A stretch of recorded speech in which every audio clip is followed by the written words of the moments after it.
What's up, Toy Fam? And welcome to the Toy Cool channel. And you are now here at Throwback Thursday. Throwback Thursday, as explained in the past, is about toys and characters and experiences and memories of the past. And one of my favorite memories of my childhood was G.I. Joes. Now, some of you have probably just finished watching our Super 7 Silverhawks series, and you've probably seen our first G.I. Joe Classified, the Prophet Director Destro, right here. Really nice way to kick off the series. And don't worry, for Throwback Thursday, we still have a bunch of stuff that we can show you. We've got some Voltron, we've got Voltus 5, we've got a few others from the glory days of animation and of toy collecting. But for now, we are jumping into our first G.I. Joe. We kicked off this series with the Cobra Second in Command Destro, and we're jumping into the first G.I. Joe. Initially, we wanted to do Big Ben, I'm sorry, not this one, Big Ben. David Big Ben Bennett, but we decided against it because Big Ben Bennett is actually British. Don't really do a real American hero toy review on a British guy. So for this particular review, we will be doing Tunnel Rat. His actual name is, let me see what his actual name is. I know that, but I can't remember. His real name is Nicky Tunnel Rat Lee.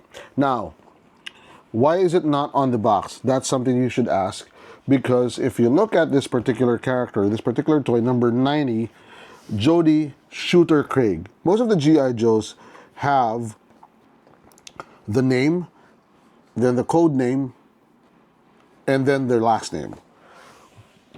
I don't know if there was something wrong with Hasbro when they did this, but they didn't include the first and last name of this particular character. So his first name is Nicky, and his last name is Lee.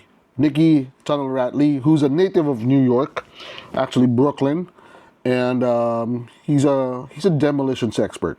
All right, so let's do the box, and very nice artwork. Now, the good thing about the G.I. Joe Classified is that their boxes have done a lot of metamorphosis through the years. They started with these, okay, plastic window type, where you can see the whole character, see all of the attachments, but not much in terms of the detail, because at the back you see a mural or a picture. But here, for this particular box, it's pretty interesting because not only do you see an illustration or a drawing or a cartoon of the character, but you also see a rendition or a render of the actual character, and it's in a very nice pose, okay? Now, on the right flap, you actually see the character in cartoon mode or cartoon look, and then on the left side, you see the QR code, and you see the blue shadow of the actual figure. So it's number 83. Now, we're not going through these G.I. Joes on a chronological order. We're just jumping into what we feel is something we would like to open and see. Okay, very interesting in the back, okay, is that you can see, it shows you all of his accessories. There's a night vision, there's two oversized flashlights, there's a rifle with a very big scope, and then you've got the detachable magazine, and then you have a pistol and a knife, and of course the backpack. So let's see what mystery this guy has for us, and let's unfold this debacle, this what do you call this? This figure inside, and let's unwrap the surprise within.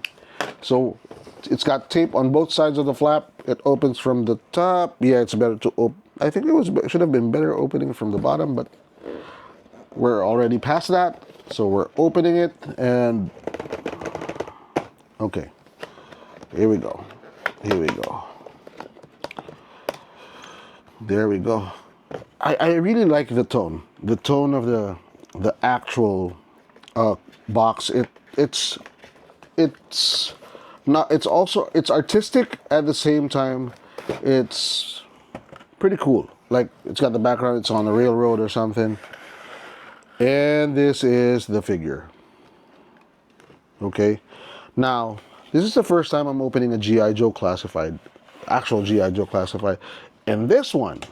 Very unique, very cool. Now, if you remember, Destro had the clamshell. Okay, Destro had the clamshell where all of his attachments, all of his accessories were there. This one, it comes in a very simple box. The box also has an illustration of the character on the back. Okay, pretty nifty. This could even double as a display case. In fact, you stick them together, you see the display case. Pretty cool. But this is what I find most interesting. It's like a chest. It's like a foot locker. Like for those of you in the military or if you've had experience in the military, most of the bunk beds have foot lockers specifically for that particular, for the owner of that bunk. Okay. So you've got the star, you've got number 83 because he's the 83rd figure. And on one side, it even has his name, Tunnel Rat. Personalized. All right. It's a good way to keep and store your figures and their accessories as well. Because when we open this, it just comes wrapped in paper. Okay? Comes wrapped in paper, so you can set this aside.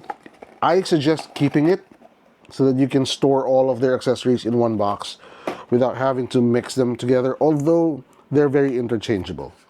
Okay. Let's do this first. Let's unwrap this. Okay, it's sealed, so you would have to tear it open. Okay. From the top.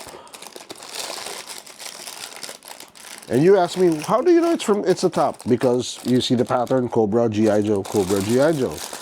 And it's facing up. So, just like a bag of chips. Just like a bag of chips. It's made of paper. I would suggest to keep this as well, so that it doesn't, you don't lose any. Okay, the parts are quite small. What can you expect from a figure that's actually? Oh, there's another one here. From a figure that's 6 inches. How big do you think the accessories are going to be? Okay, let's. Where are you? There it is. Okay, so. In the box, it shows a revolver. Okay, a revolver. One flashlight. One flashlight. One more flashlight. Okay, one more flashlight. You've got the satchel. Okay, a satchel. You have the night vision goggles. Pretty cool, pretty cool. I like it. I'm pretty sure he's gonna look nice and rugged when he is wearing that. He's got a nice K-bar knife. Is it a K-bar knife? Let me know in the comment section if it's correct. You have his knapsack. Oh, and it's got, that's the knapsack. Okay, that's the knapsack. And it has, let's lay this out for you so you can see what you're getting. Make sure when you open yours, you can check if it's the right accessories or if it's got all of the accessories. This is the magazine for the main rifle. So it comes detached. It's not like the previous G.I. Joe 3.75 inches where they're one-piece weapons. These are these are weapons that require assembly, and now you've got the main weapon. This is an it looks like an M60 machine gun. It's got the bipod, okay, the bipod, functioning bipod, okay, functioning bipod. And then, very uncanny for a M60, you've got the sniper rifle, a sniper scope. Okay, let's try this out.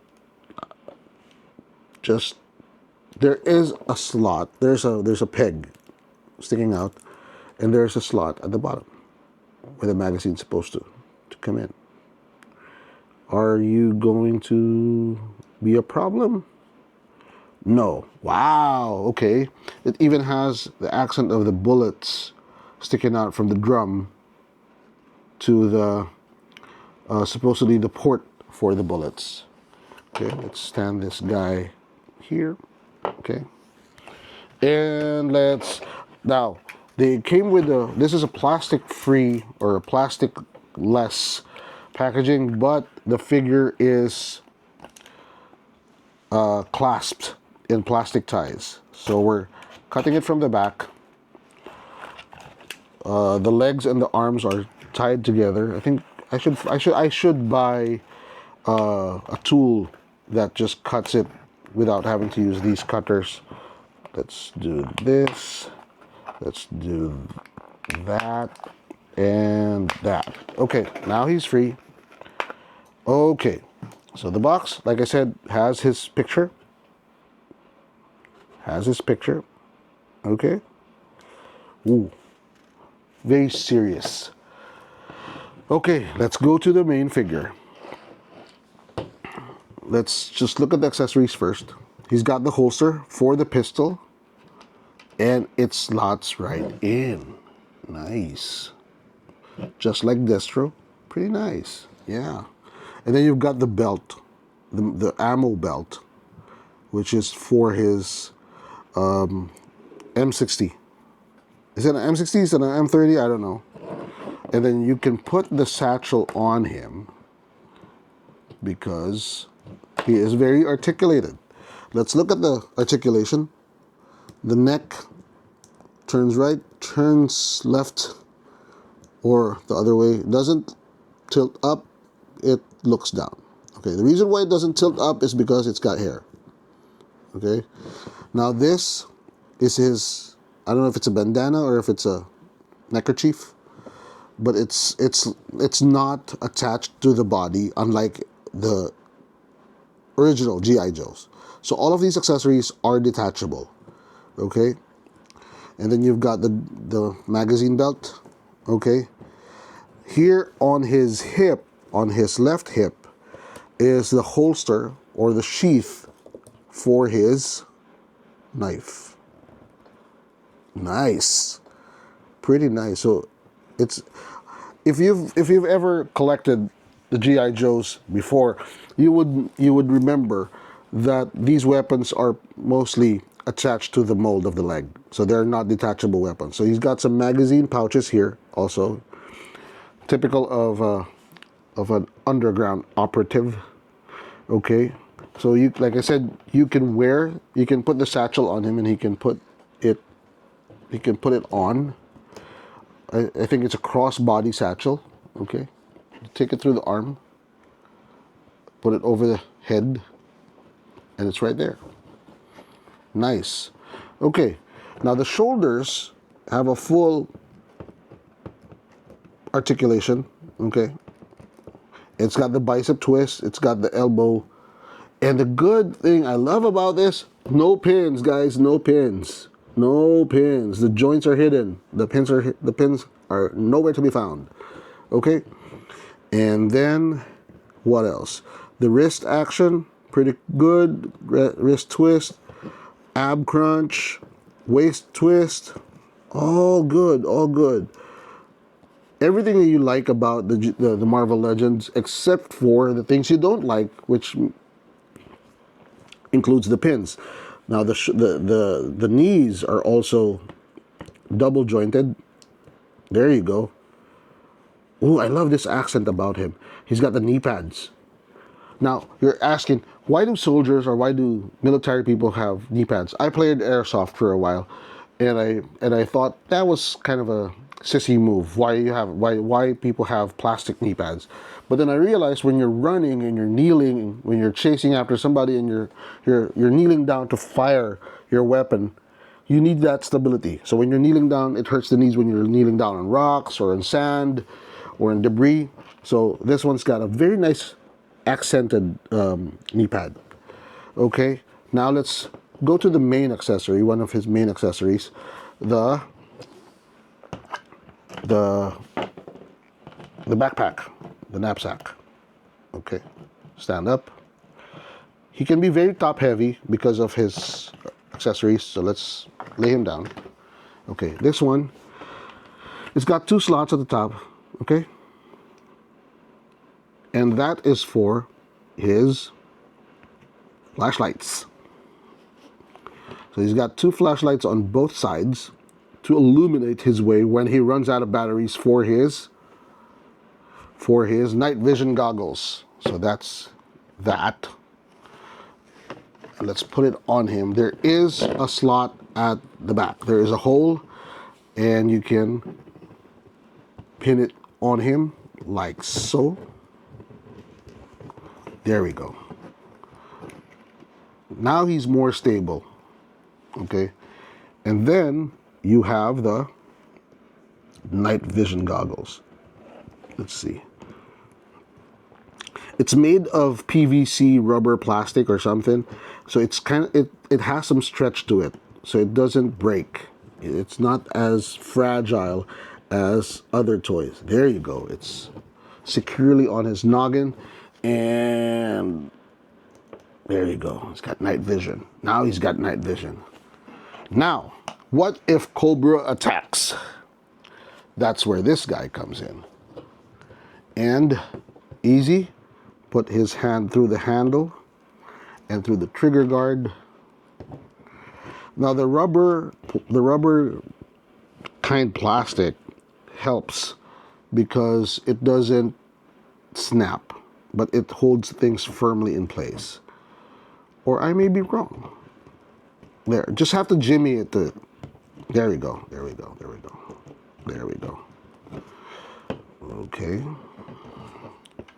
And then don't forget the magazine, and you're good. So that is, what's that? Okay, put this back. That is his full look, okay? You can take this out, shoulder out, and he can hold on to his rifle like so. Where does his revolver go? Okay. Pretty cluttered. Okay, he's pretty cluttered. The accessories just, maybe it's my first time playing with this guy. That's why it looks so cluttered and so messy. But let's do a toy review. Okay. First off, I'm not really familiar with this character. He came out after I outgrew the G.I. Joes, or it's just probably because there were just too many of them and I couldn't collect all of them. But this time we were able to get our hands on a higher or a bigger version, and it's pretty cool because he is very articulated. He's got a ton of accessories, although some of them feel like they could have done less. All right, especially this one. I understand that in some loadouts that you need a scope for the M60 because the iron sights just don't do the trick in, engaging the enemy. But I think he could have done with a smaller weapon, given that he is more of a demolitions expert. All right, but that being said, if you look at the color, it's your typical military color. You've got the green. You've got the camouflage on his arm and on his face.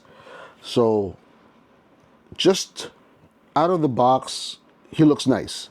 Just nice. Average. Shelf appeal. Like I said, all of these things going on for him, it's a bit too messy for me. It's just a bit too messy for me. I do like the face paint and the I don't know, these are not tattoos. These are probably just paint. Like when you're going into the brush. Okay, I like the accent on the flashlights and the